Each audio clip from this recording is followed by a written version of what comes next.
The last year has been really exciting for us. We've had a slew of product launches, including most recently the IX amplifiers.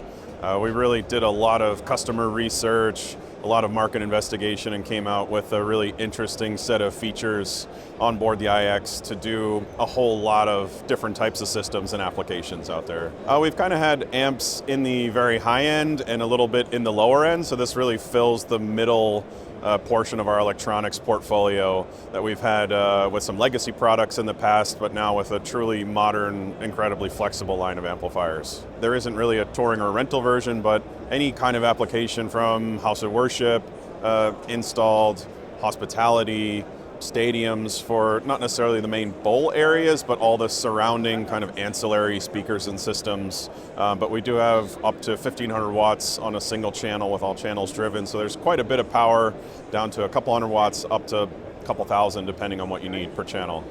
A lot of what we heard is flexibility is key.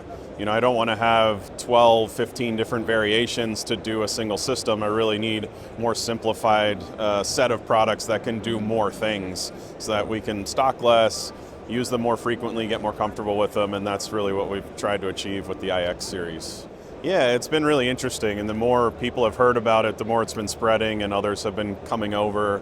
You know, they're really interesting set of features with mixing on board, with mic line inputs.